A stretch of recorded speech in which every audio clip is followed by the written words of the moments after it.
I'll give you guys an update. We got all the linkages attached here on the clutch side. Got this all attached. Jenna's straightening out the floorboard on the right side. She straightened out the fender. She's down here helping me. And we got all the linkages down there connected. Once we put that floorboard on, we'll get the brake springs hooked up, and then the floorboards will be done, and we'll continue to move forward. Like I said, we're gonna build the fuel tank steering column area first, put all that together, and then work our way forward. I guess I can give you guys an idea.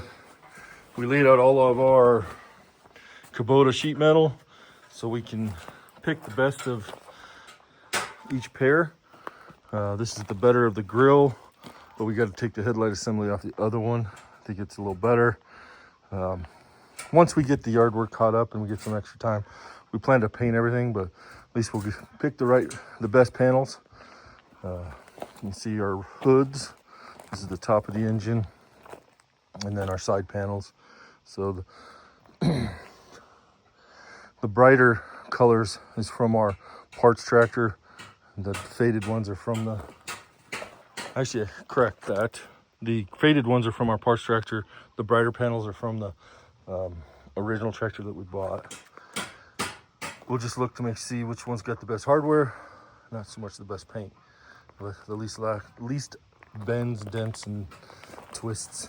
So that's what we're doing, sorting out the nuts and bolts from the parts tractor that was already taken apart. We still got to put the front drive line on, but we got to replace that pinion shaft before we do that. So we'll get everything working.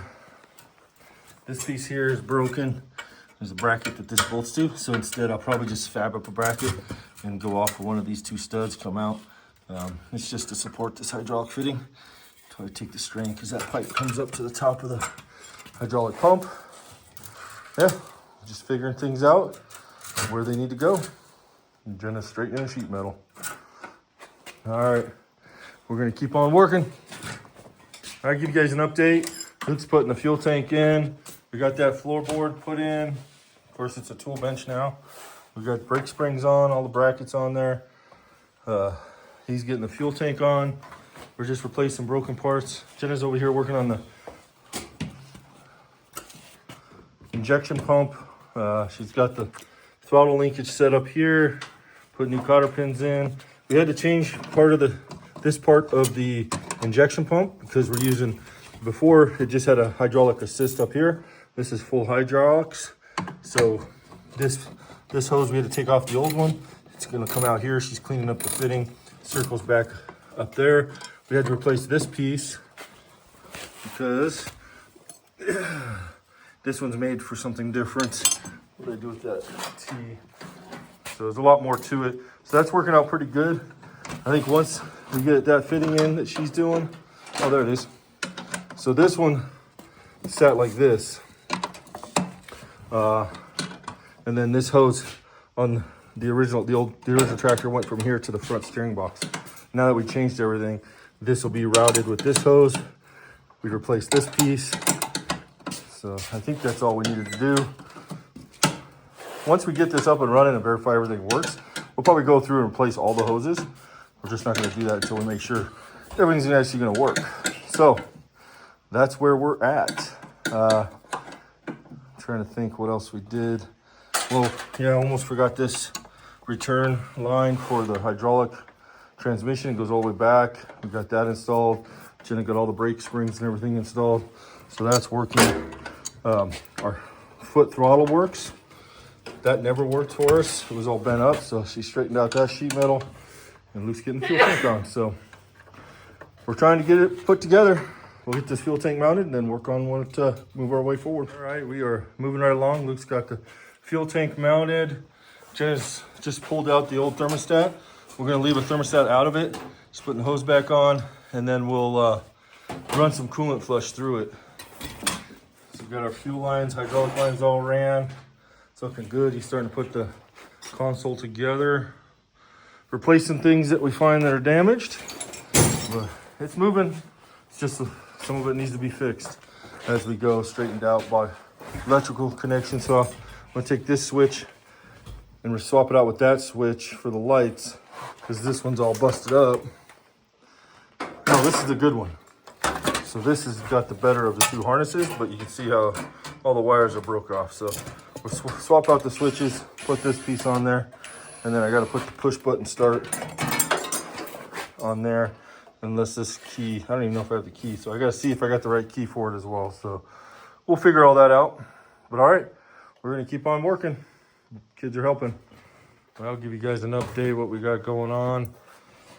We got the D-belt on, alternator. I was working on getting this fan coupling, put it together, but I think I might swap out. The other one has a nicer fan, and the bearing looks a little bit better up front. And then this isn't bent up. This one's got some slight bends to it. But we did get all the radiator cord plugged in. Luke's fitting all the panels. They're just loose fit because I got to do some wiring harness repairs. I'm going to do some soldering tonight. Kind of switch everything over, and that way we'll get the wiring laid out. But he's just picking the best panels. We put the air filter all together with the new one. The air intake. This is just loose, so we don't forget to figure out where it goes. So he's setting up the engine kill switch, or not kill switch, or kill mechanism. So it just shuts off your fuel injection pump. So he's just kind of figuring out how that goes, finding the best one. So it's coming together.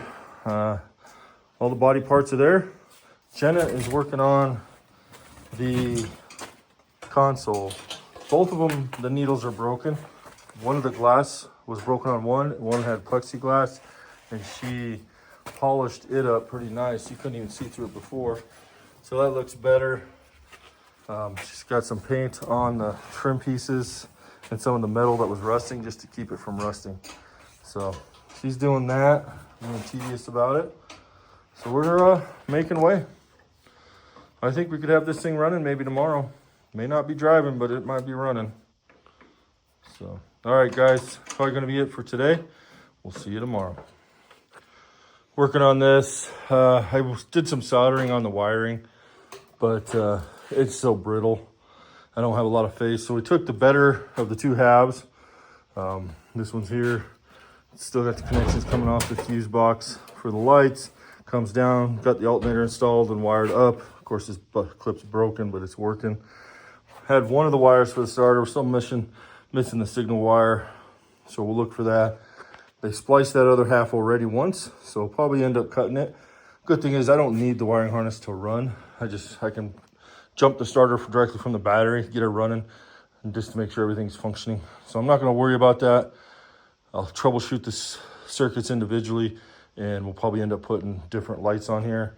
The gauges, we were able to salvage the plexiglass. Jenna was able to polish it, but I think what we'll do is end up, all the gauge needles, as soon as we touched them to swap them, they just fell apart. That's how brittle they were. So I'm gonna actually just look for an aftermarket tachometer, oil pressure gauge, water temperature, and maybe even throw a voltmeter and a fuel gauge set up on there. So I'm not gonna worry about too much, spending a lot of time on the wiring and the gauges, because it's gonna probably get custom.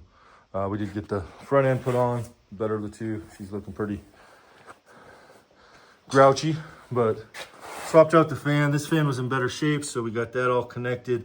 I haven't put the battery tray in yet because I'm gonna start working on this front differential because I need to get to these top bolts. I can get it to it from there.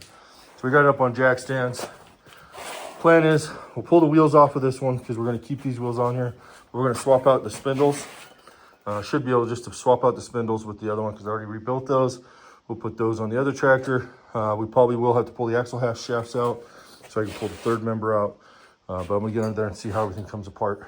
We can't swap the whole axle because the casting for the hydraulic steering on the axle itself is different. So maybe, hopefully the innards, when I check part numbers, they're all the same. So Luke's been getting everything set up. He's putting the sheet metal on now that he's got everything wired up and located. We got our coolant reservoir tank on, all our intake. So it's coming along pretty good. I'm gonna start working on this axle, and hopefully we get this axle figured out. We'll be firing it up and driving it soon. All right, guys, we're gonna get back at it. So I just lowered the front axle. There was only two bolts holding it in, one on the back here and one